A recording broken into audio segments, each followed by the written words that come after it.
earlier on in the Figure 4 Daily Show today, but for those of you living under a rock, Christian is no longer with WWE after tomorrow. He's got 2 dates left, and presumably he'll show up tomorrow if he gets voted in, and if folks on the internet have their way, he will get voted in.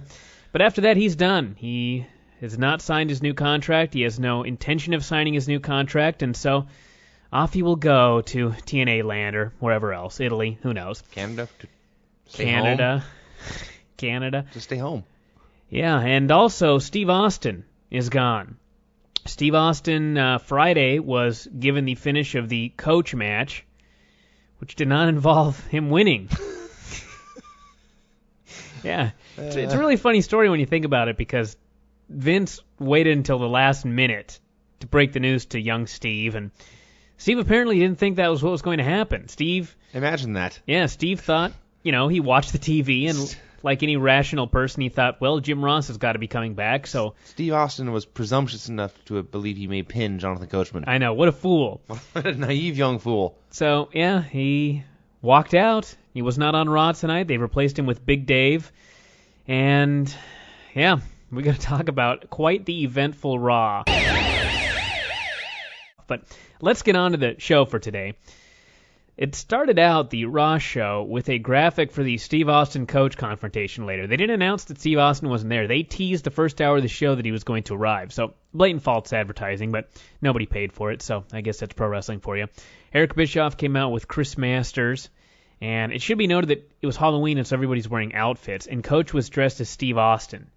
And it hit me as I saw him in his Steve Austin outfit that when I write the death of WWE, his photograph in that outfit will be on the cover. Oh, that's a good point. When you really think of the last 3 months of television, Coach replacing Jim Ross, Steve Austin quitting because of Coach, this pay-per-view built around Jim Ross and Steve Austin, neither of which are going to be there, Coach the top heel on Raw. This is a defining moment in the death of WWE. Coach. Yeah, the lead angle for the past, 6 weeks has been the announcers. Yeah, the announcers. So Coach, main event tomorrow. Technically a main event match. He's going up against the world champion of SmackDown, Big Dave. So anyway, they came out and Masters challenged Ray to a Master Lock challenge. Ray came out and attacked Chris Masters, and at this point, Eric Bischoff demanded the Raw locker room empty because he needed apparently 15 men to pull Rey Mysterio Jr. off Chris Masters. And so as absurd as that was, then a bunch of SmackDown people came through the crowd, including Christian, who had the biggest grin on his face. And clearly he looked at the layout of this entire show. And I'm sure at the end of the evening his grin was even bigger, because he's getting off this damn sinking ship while he still can. Yeah. This is just a weird segment. The highlight for me was after the SmackDown guys cleared the ring and sent the Raw guys up the ramp cowering. Teddy Long cut a promo, and then they played Teddy Long's music, which means apparently the guys in the Raw truck are SmackDown fans. Yeah, and it was interesting because I was under the assumption that the SmackDown guys were heels, but they were baby faces in this little angle here. So What gave you that idea? The SmackDown crew's got to be heels with a feud with Raw on Raw. Well, on Raw, okay, yeah. So, yeah, it was very confusing. Then we had the opening match on this show, Kurt Angle versus Tajiri. Yoshihiro Tajiri. Yes. Go ahead, Vince. I don't know. It wasn't bad, but the day before Kurt Angle's main eventing a pay-per-view, he went something like 8 minutes with Tajiri. It was actually 4, but it felt like Are you serious? Well, it was probably around 4 minutes, yeah. It went way, way, way too long. This should have been 30 seconds. Yeah. And it was 4 minutes and competitive. It was very competitive. And I actually, just keep that in mind for what we talk about a little bit later on in the show. But Kurt Angle had a competitive match with Tajiri here in this opener on Raw. By the way, the highlight of this He did win, at least. We should mention that. He did win via submission. The highlight of the submission was, in the background, you could see an I Miss Christian already signed. Yes. Which made me laugh.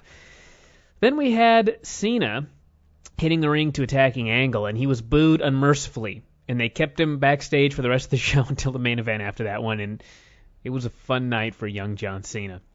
Then Coach and Lawler did some BS, and then we had a long Hunter Flair video package where they actually made a video of Hunter's nonsensical rant against Ric Flair that week when he challenged him to a fight. Mm-hmm. The one about how you actually won some titles and some matches, and we're good. So therefore I decided I need to kill you. So they made a video out of that, and it was 8 minutes long. And yeah, it'll be a cage match, as we all know. Oh, yes. Then we had... We'll get into how stupid the Taboo Tuesday voting is soon. Oh, yes. Flair came out with a mic. Actually, this is it right here. Flair came out with a mic and basically said, I pray to God it's a cage match tomorrow. Yes. And I thought, by the time the show was over, it was so clear.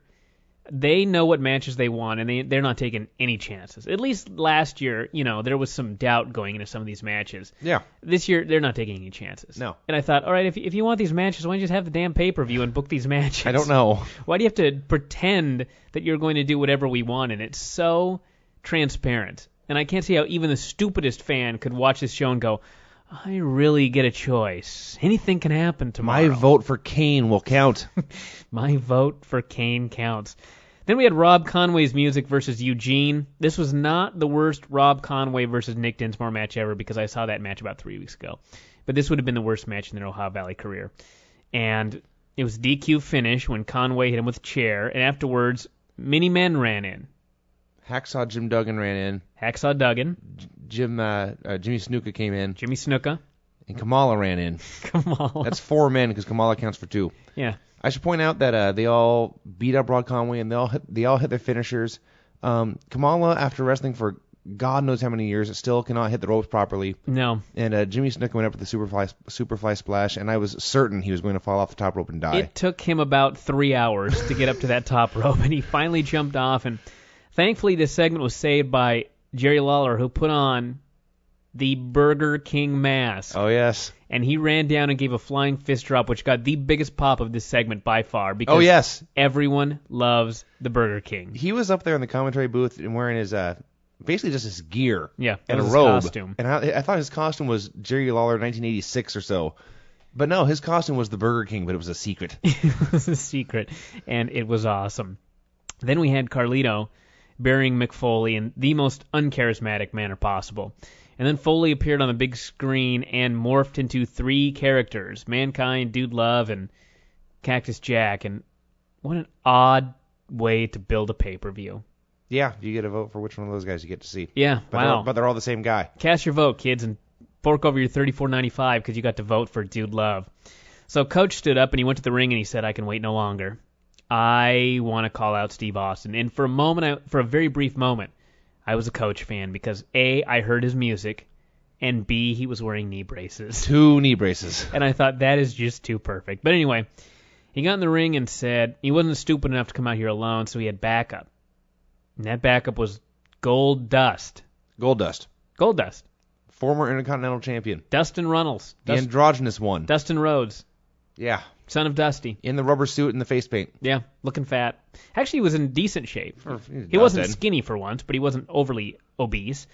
So then he came out, and Vince McMahon came out on the ramp afterwards and said that he had it on good authority that Austin was involved in some sort of accident this weekend. And I thought he sure was. And you're responsible. And he wasn't going to be there tomorrow. So he said he couldn't vouch for the validity of this, but he couldn't say whether Austin really got in an accident or was just afraid of the coach. And, he said, you're the winner via forfeit. But I may interrupt you here. Yes. Because of some work complications, I didn't have internet access all day. So when Vince McMahon came out and said Steve Austin would not be at Taboo Tuesday, it was the first I'd heard of it. And you're the last man in the world to have heard that news. That is undoubtedly true.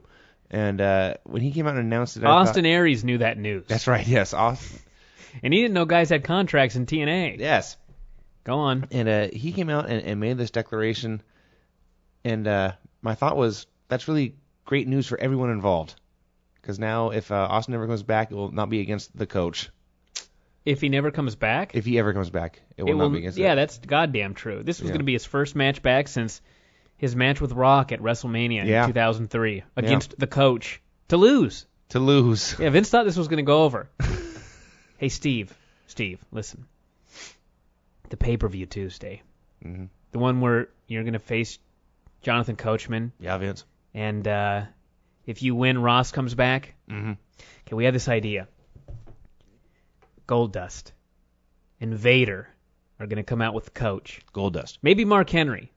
Dustin Runnels. He's still under contract. Leon White. Yeah. And Coach is going to win. Who's doing what now? Coach is going to beat you. Win. Jonathan Coachman. At the pay-per-view Tuesday. Pin Stone Cold Steve Austin. Yeah. That's right. Click. Exactly. That's exactly what. I was expecting you to throw a what in there, Vince. Jesus. It's the easiest thing in the Steve Austin impersonation to do, and you fucked it up. Anyway, what were we talking about? That we hadn't even gotten to Vader yet. Every time I start thinking of ways to insult you, the train of thought with the rest of this show just goes out the window. Isn't that really the point of the whole show? It really is, but... Everyone knows what happened on Raw. What the hell happened? Oh, yeah, Fat Vader came out. Well, hey, oh, Jesus, I totally skipped something. You skipped Dave. No, I skipped Funaki even. Oh, yeah, you also... backtrack. Yes, you skipped the Big Dave Batista, and you also skipped Shuichi Funaki. I've got to stop this for a second and just say that anybody listening to this show right now that did not see Raw last night has got to think that we're joking right now. Yeah. When we threw out the name Vader, Funaki, and Big Vader, Dave. Goldust, Funaki, and Big Dave. And Steve Austin quitting because he was supposed to lose to Coach. And Steve Austin and Jonathan Coachman. And So I here's... feel like we're forgetting someone in this mess. This is really what happened. Bischoff said, you're going to have a match anyway, and since you're the number one announcer on Raw, you're going to have to face the number one announcer on SmackDown, Fukani. And Funaki came out, and he was immediately killed by Goldust. Crowd chanted Austin, and Coach grabbed the mic and said, Vince, you can do better than that. And so Big Dave came out. Dave Batista, the champion of SmackDown. The World Heavyweight Champion. He was immediately attacked by Goldust and laid out. And Goldust got the heat on him. This is all true, kids. This is all true. And so next, who should come out but Vader? Well, the biggest thing to me was Goldust had the heat, was beating on Big Dave, and then Vader's music played. Yeah. So apparently Vader was coming out to save Big Dave, I guess. I guess, something like that. He had eaten Super Porky. Listen, Big Van Vader was always a large man. Yeah. Always a very large, scary man. Big Van Vader ate Super Porky. He ate Darth Vader. He may have eaten a van. He was so enormous. Yeah. Let me just say something right here, okay?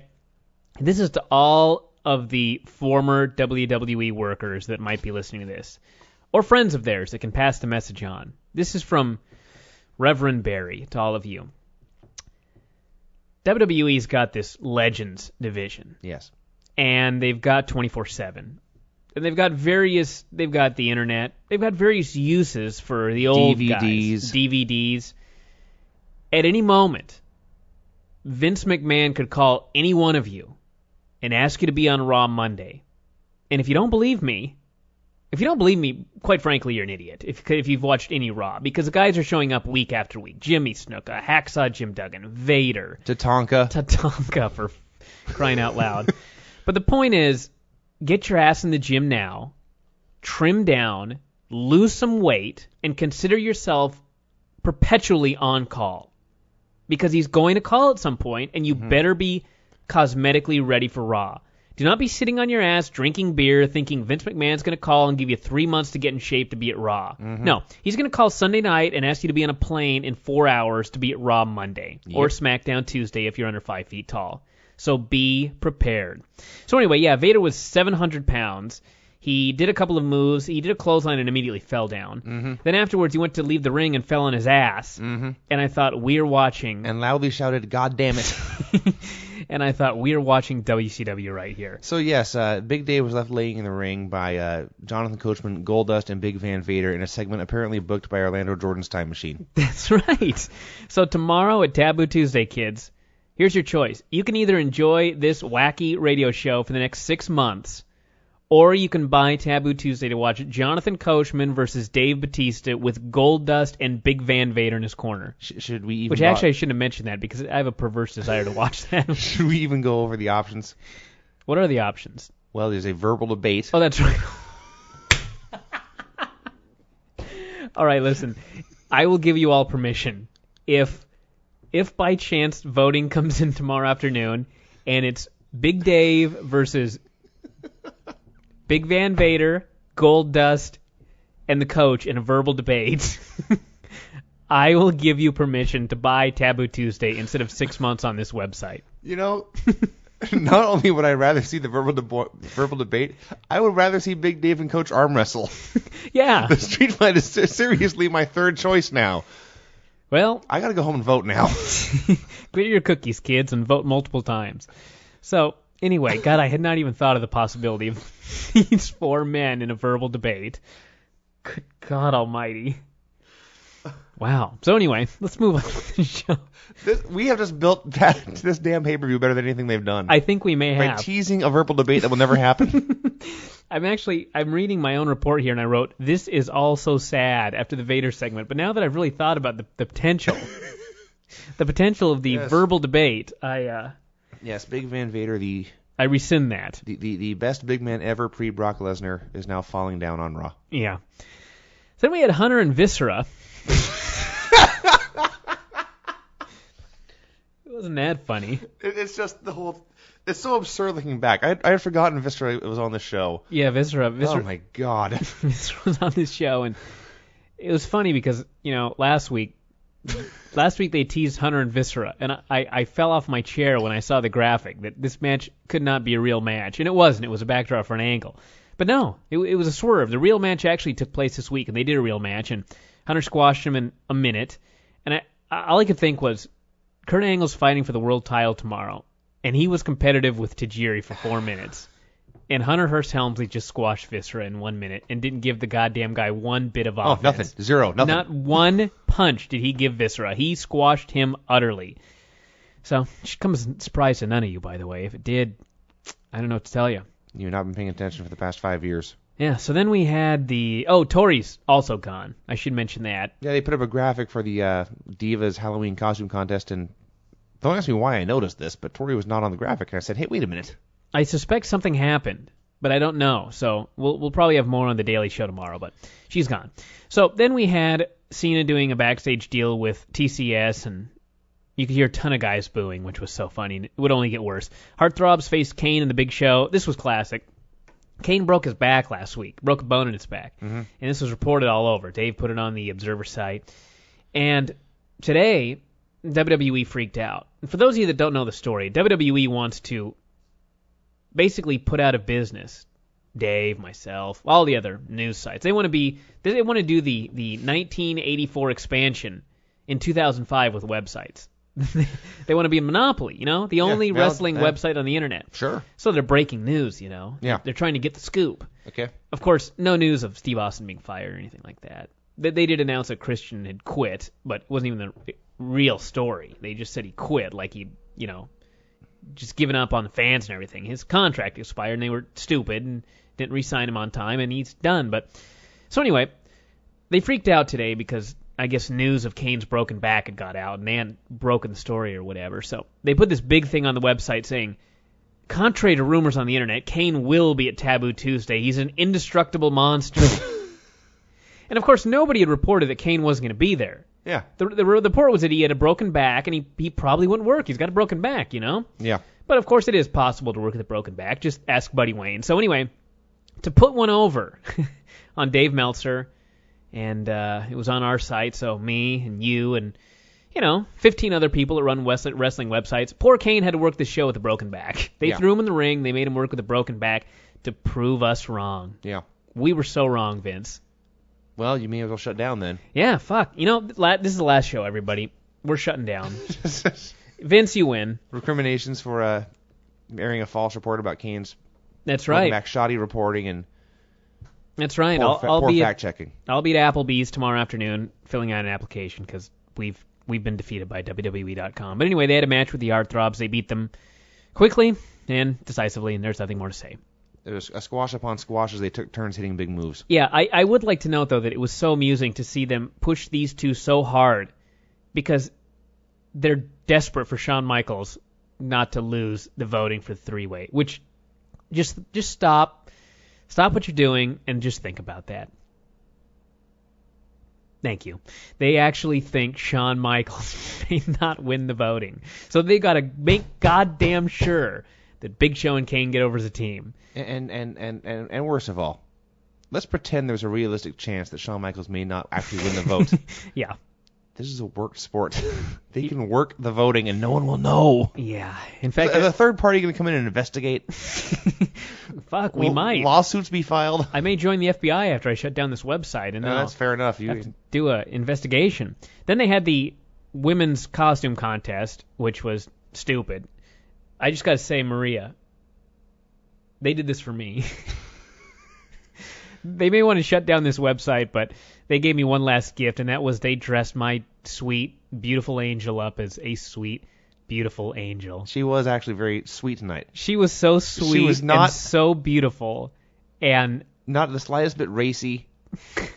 She was wholesome, yes, angelic, beautiful, stunning, innocent. The world's a better place because Maria's in it. Yeah. And I can't stop smiling. I didn't give a shit what happened in this, and it was stupid. The girl is going to be in Playboy, whatever the fuck her name is. She took the stupidest bump off the stupid... I remember that now. It doesn't matter. Listen, Okay. Mickey James' Halloween costume was Trish. Yeah. And that was great because it meant she had some wacky foam belt or something, and she got to bop Victoria in the head with it, and I laughed and laughed and laughed. And then the 4 remaining babyface chicks, They all grabbed a limb. They all grabbed an arm or a leg on Candace, and like you ever do the parachute in grade school? I'm trying to think of what this would have been like. I'm thinking it's like a Freemasonry type. Yeah, or some wacky hazing. Sure. They didn't even really slam her. They just lifted her up and down a bunch of times. It'd be like if they put her in a blanket and tossed her up in the air, but there was no blanket. They just grabbed her. It was so stupid. It looked kind of fun. Let's move on. All I need to say is Maria won if they would have actually had voting. Nothing more needs to be said. Cena faced Shawn Michaels. This was so funny. Crowd chanted, "You tapped out" at Cena. They booed him unmercifully. The chicks and the children tried to drown out the angry males, and they failed. They were outdone 2 or 3 to 1. Yeah, and as bad as the show was, it ended on an even worse note. It's lame DQ. Kurt Angle ran in, attacked both guys, and for the 4 of you that are so stupid that you don't know that Shawn Michaels is supposed to win, they made it very, very obvious. He held the belt up. He spun the little thing. Both men were down, laying on their backs, and I thought, wow. Thank God for the free will of the fans and the voting. Big Show and Kane were apparently backstage and indifferent to this whole mess. Perhaps they decided they wanted to be a tag team. Oh, God. Yeah, it was a really great idea to take you have this champion who is very popular with a certain group of fans and very hated with another group of fans, but you want him to be popular. So you book him against the other most popular guy on the show the night before the pay-per-view. Yeah. That was a genius move. And this was one of the best horrible TV shows I've ever seen.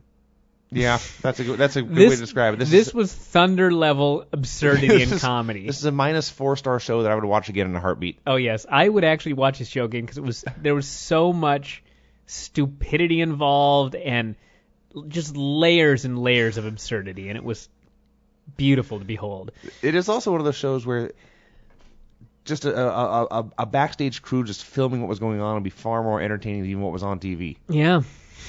It would have been tough. Well, that may not be true. It would have been close. It would be an entirely different but also good type of show.